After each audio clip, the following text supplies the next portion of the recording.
Greetings everyone. I extend a warm welcome to all of you attending my presentation at the Neurodiversity India Summit 2023. Extending my gratitude to Usha and the entire team for organizing this important event. My name is Divya Sahay and I'm honored to participate today as a parent of a neurodiverse child. Currently pursuing a master's degree in the Developmental Disabilities Program at Teachers College, Columbia University, I am passionate about promoting neurodiversity and committed to fostering equitable and inclusive experiences in education, employment, and social spheres for all. Today I'm going to talk about what have I learnt about neurodiversity, why do I think it is crucial to understand neurodiversity, and how have my personal experiences shaped my understanding of neurodiversity. Neurodiversity encompasses a broad spectrum of naturally occurring variations in human neurocognitive functions. This comprehensive umbrella term includes conditions such as autism, ADHD, dyslexia, and cerebral palsy. The neurodiversity paradigm is founded on the principle that there is no singular right or optimal way of cognitive functioning. Societal influences play a significant role in shaping the perception of what constitutes ideal neurocognitive function. Emerging as a social movement, the neurodiversity movement champions civil rights, equality, and inclusion for all individuals, regardless of their neurocognitive functions. It seeks to challenge societal norms and foster an environment that values and accommodates diverse ways of thinking and experiencing the world.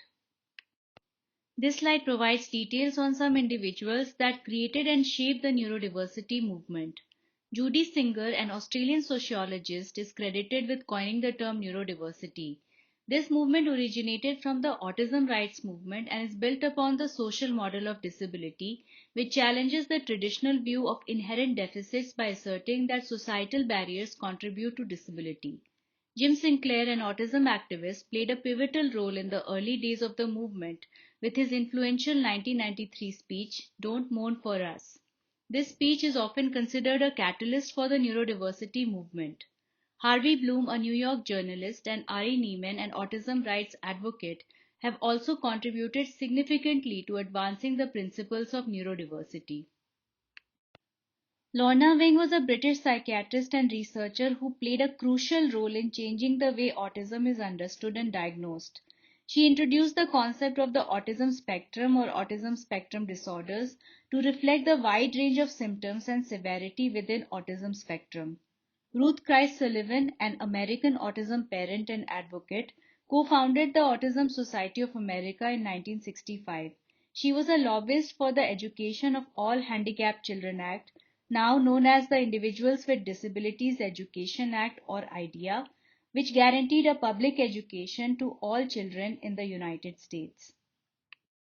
Now let's look at the different ways of understanding disabilities. First is the medical model. This model sees disability as a health problem focusing on individual impairments. The main aim is to diagnose and treat these impairments to make individuals more like what's considered normal. Second is the social model. Unlike the medical model, the social model looks at disabilities not as individual issues, but as challenges posed by society and the environment. It emphasizes the need to remove these barriers to ensure full inclusion and equality for people with diverse abilities. Now let's look at the neurodiversity model, which is the middle ground between strong medical and strong social models. Aligned with the social model, the neurodiversity approach centers on recognizing neurological differences. It advocates for the acceptance and celebration of neurodivergent individuals without attempting to normalize or cure their differences. While acknowledging the social barriers faced by neurodiverse individuals, it also recognizes the specific medical needs within the neurodivergent community. I found this article by Hegel and Hodge particularly insightful because it delves into the attitudes of physical education teachers towards disability, shedding light on the crucial contrast between the medical and social models. The scenarios featuring a student with visual impairment vividly illustrate how different philosophical orientations among educators directly impact the inclusivity of physical education programs. The stark comparison between minimal accommodations by one teacher rooted in the medical model, and an inclusive approach influenced by social model by another teacher, highlights the profound impacts educators can have on creating an inclusive learning environment. What resonated with me the most was the emphasis on the embodiment perspective and the recognition of individuals' lived experiences. This article advocates for a more personalized and inclusive approach by involving neurodiverse individuals in decision making processes. It calls for inclusive design, adoption of UDL, aligning with my values of equity and inclusivity, and offering insights for a supportive educational environment. Neurodiversity encompasses a spectrum of strengths and challenges. For instance, individuals with autism often bring exceptional attention to detail, unique problem solving approaches, and a strong focus on processes. However, at the same time, they may encounter difficulties in social interactions, communication hurdles, and heightened sensitivity to sensory stimuli. Individuals with ADHD are energetic and may exhibit hyperfocus. However, simultaneously, they may face challenges with prioritization and procrastination. This implies that recognizing and harnessing these strengths can enhance collaboration and innovation, while addressing the challenges enables us to create more inclusive and supportive environments. Understanding neurodiversity is crucial due to its increasing prevalence. Examining the prevalence data of autism in the US, as of 2020, 1 in 36 8-year-old children were identified to be on the autism spectrum. This highlights the urgent need for inclusive healthcare, education, and employment systems and social awareness that view autism as a form of diversity rather than a disorder or disease. The neurodiversity approach promotes a strengths based perspective and advocates for evidence based ethical interventions. It also emphasizes the importance of providing support and accommodations that aim to enhance the quality of life, steering away from the notion of treating or curing autism and other neurodiverse conditions. By adopting this approach, society can create environments that celebrate diversity, fostering a more inclusive and supportive community for individuals with diverse neurological experiences. The history of autism research and interventions has faced ethical challenges, emphasizing the importance of adopting a neurodiversity approach. This means recognizing and accepting diverse neurological experiences, shifting away from viewing differences as problems. Learning from past mistakes is crucial for more understanding and respectful approach to neurodivergent individuals. This slide showcases various trends and contributions associated with neurodiversity throughout history, highlighting the significance of understanding and appreciating the diverse talents and positive impacts that neurodivergent individuals have made over time.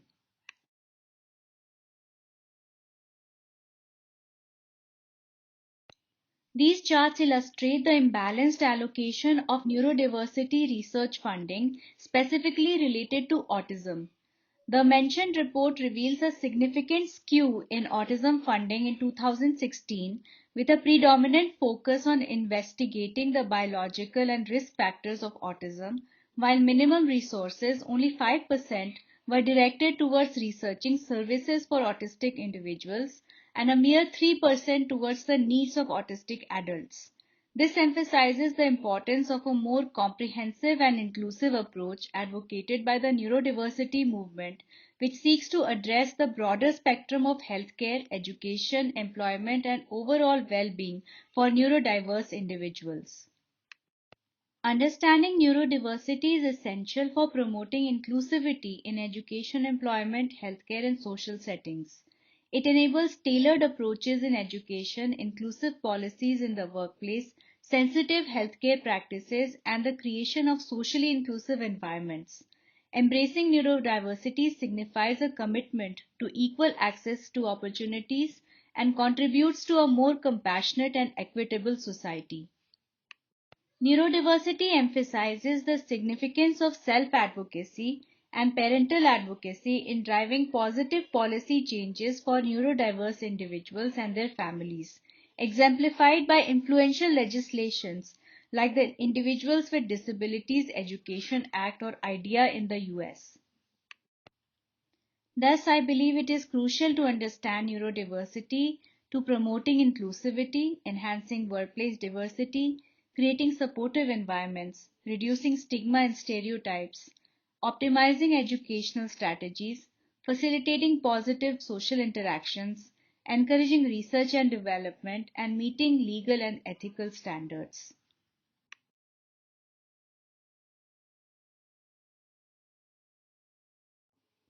Before my daughter's diagnosis, autism or neurodiversity was unknown to us. Her hyperactivity and communication regression were becoming challenging. Our journey towards neurodiversity began when her play school suggested a checkup, ultimately leading to a diagnosis of early signs of autism spectrum disorder. Post diagnosis, we found ourselves in a sea of uncertainty. Questions about a cure, treatment, and why it happened lingered. Lack of detailed information prompted us to turn to various professionals, from psychiatrists to neurologists, searching for answers. Several family members remained in denial, insisting it was nothing and that she would outgrow it over time. Then COVID-19 pandemic happened. The pandemic introduced us to a new set of challenges. We were introduced to a number of therapists, behavioral, occupational, and speech and language therapists. Virtual sessions with these therapists became our lifeline. We sought support for her movement needs, sensory needs, emotion regulation, ADL activities, and speech and language development. These sessions proved instrumental in developing our skills to communicate and understand each other, bringing our family closer and enhancing our resilience. Recognizing diverse educational needs, we face the challenges of limited options in schools offering support and resources. Lack of awareness about diverse developmental needs was widespread. The decision to pursue a diagnosis was complicated by concerns about potential social stigma. I struggled with the implications a diagnosis might have on my child's social and academic life. However, the thought of exposing my child to an unsupportive environment, oblivious to her needs, was even more unsettling. Prioritizing her well being over societal perceptions, we were fortunate to find an inclusive and supportive school environment where she could access the necessary support. As a parent of a neurodivergent child, I encountered numerous challenges: navigating school related behavioral and academic issues, understanding IEPs or individualized education plans, supporting my child with homework reinforcement sheets, and fostering awareness among peers, parents, and some teachers were real concerns. Seeking further empowerment, I applied to various master's programs and was fortunate to be accepted to the Developmental Disabilities Program at Teachers College, Columbia University. For me, self education became a coping mechanism, and now empowering my daughter and other children with diverse needs has become a personal mission. Through the coursework at Teachers College and meeting various peer self advocates and advocates, I encountered the concepts of neurodiversity and the social model of disability. It prompted deep introspection and reshaped my perspective on autism and other neurodivergent conditions. This transformation influenced how I approach interventions, comprehend autism characteristics like stimming, advocate for elevated standards in implementing inclusive education, and set high expectations for my child. Also, important encounters with two disability self advocates emphasized that my child knew herself better than anyone else.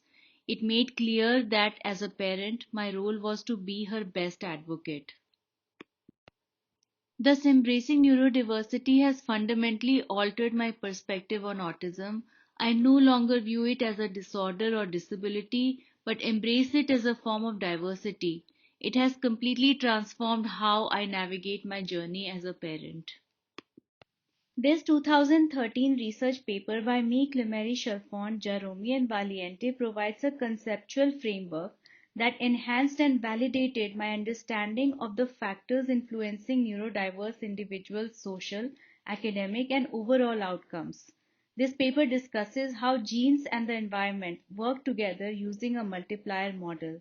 It suggests that a child's genes can affect their environment and vice versa, creating a continuous cycle. This is especially important for understanding neurodiversity like autism.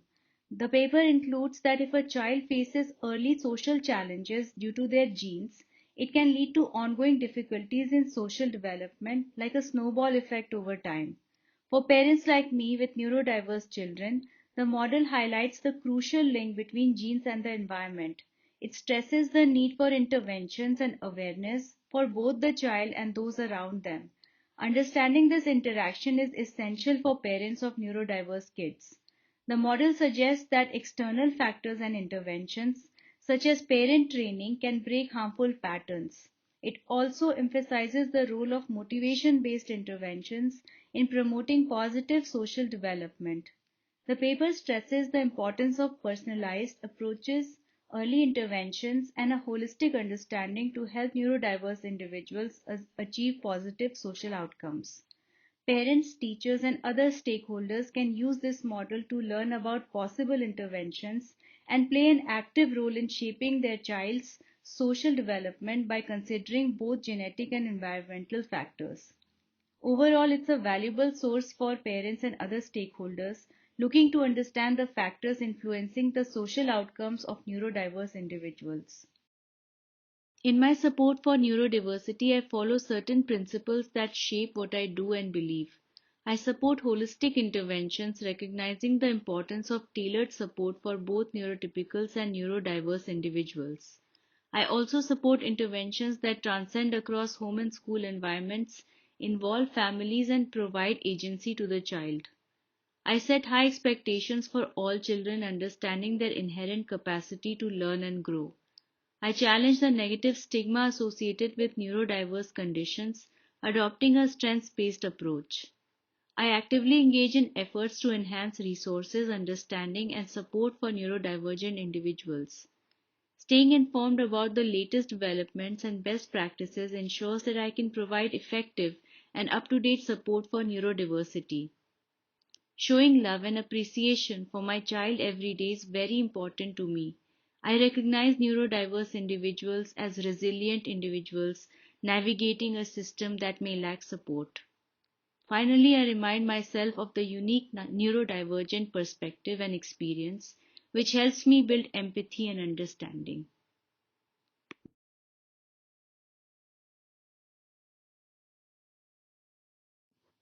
In conclusion, I want to reflect on the role of AI in supporting neurodiversity.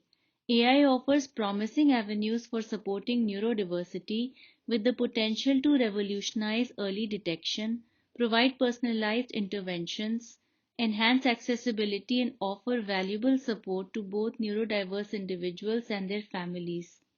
However, a responsible and ethical approach is paramount, ensuring privacy, addressing biases, recognizing diversity, respecting autonomy, maintaining ethical data use, adopting a human centric design, empowering users, and continuous evaluation are key factors to consider. Striking a balance between leveraging AI's capabilities and upholding ethical principles is essential for maximizing its positive impact on neurodiversity while prioritizing the well being and dignity of those it aims to support. Thank you for attending my presentation at the Neurodiversity India Summit 2023. It was a pleasure having you. Wishing you good health and a happy new year.